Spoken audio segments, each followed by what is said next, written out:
90 गया है जो पुरुष में, यानी कि सीटीईटी या बीटीईटी से जो आप यानी इसमें डिवाइड कर दिया हुआ है, एगो ईबीसी और एगो क्या चीज कर दिया है बीसी, यह दोनों का कट ऑफ जो इसमें निर्धारित किया गया है तो 82 और 82 दोनों का कट ऑफ भी अलग भी रहता है। लेकिन इसमें भी महिला लोगों के आरक्षण की बात की जाए तो महिला लोगों के आरक्षण की बात की जाए तो महिला लोगों में 82 है आते हैं, तो इसमें जो कट ऑफ गया हुआ है यानी कि मेल है चाहे फीमेल है कोई भी है तो यह 75 कट ऑफ। हेलो फ्रेंड, नमस्कार, आप सभी का बहुत बहुत स्वागत है हमारे Everest coaching centre YouTube channel पे। तो आज के वीडियो में हम आपको बताएंगे कि जो बिहार में शिक्षक बहाली की जो प्रक्रिया स्टार्ट है और उस प्रक्रिया में लगभग जो छठे चरण का जो था वो लगभग खत्म हो चुका है और लगभग मार्च तक सभी लोगों को नियुक्ति पत्र जो कि बांटा जा चुका है और लगभग जिन लोगों को नहीं मिला है उन लोगों को भी जल्द ही मिल जाएगा। और उसके बाद जो 7वें चरण के लिए जो यानी कि बिहार टीईटी का जो रिजल्ट आया है तो उसमें देखिए उसमें कट ऑफ क्या गया है और उसमें कट ऑफ क्या जाने वाला है। अगर आपको इससे कम कट ऑफ आया है तो समझिए कि ना के बराबर है, और नहीं भी अगर इसमें कट ऑफ में अगर आप पास नहीं क्लियर नहीं कर पाए हैं तो भी इसमें कोई ज़्यादा बड़ी टेंशन लेने की बात नहीं है, फिर से आप लोग ट्राई करें।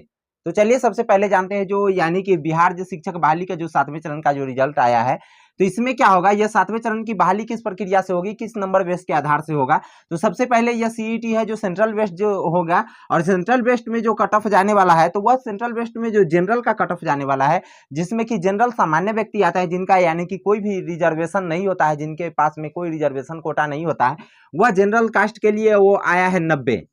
सामान्य टीईटी में अभी जनरल में जो है ना टीईटी में जो जिसमें यानी कि सेंट्रल लेवल का है तो उसमें 90 है जनरल का कट ऑफ, और ओबीसी एससी एसटी सबका यानी कि कितना है तो वह सबका है 82।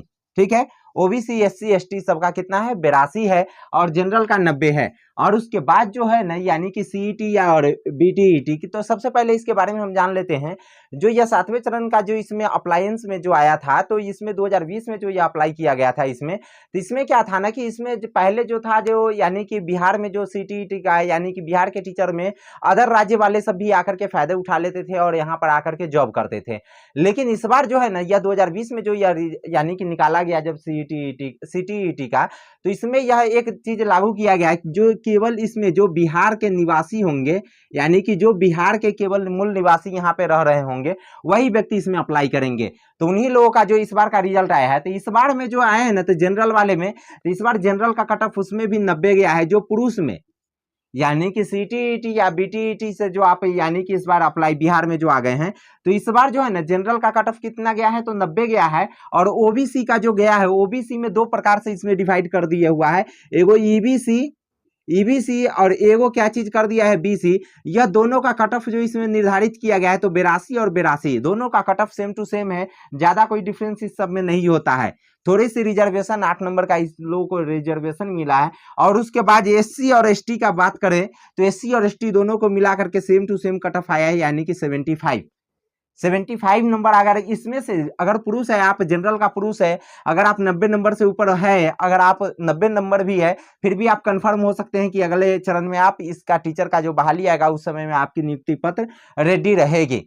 ठीक है, और ओबीसी में है, अगर ओबीसी कैटेगरी में आप आते हैं तो आप पुरुष है यानी कि ओबीसी का पुरुष है यानी कि लड़के लोगों में से हैं तो आप 82 नंबर ला करके आप टीचर बन सकते हैं। और एससी एसटी की बात करें तो एससी एसटी में 75 है यानी कि 75 नंबर है। उसी प्रकार यदि महिला की बात करें, महिला लोग भी टीचर में बनने के यानी कि योगदान निभाते हैं, इन लोगों को कुछ आरक्षण एक्स्ट्रा भी अलग भी रहता है। लेकिन इसमें भी महिला लोगों के आरक्षण की बात की जाए तो महिला लोगों के आरक्षण की बात की जाए तो महिला लोगों में 82 है।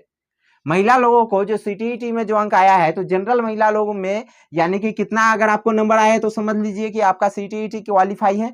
तो आपका 82 नंबर अगर आ गया है तो समझ लीजिए कि आप सीटीईटी क्वालिफाई है। और ओबीसी की बात करें तो ओबीसी में भी लगभग ईबीसी इसमें भी होता है और एगो होता है बीसी। तो ईबीसी और बीसी दोनों में जो आपका जो है ना यानी कि 82 चाहिए।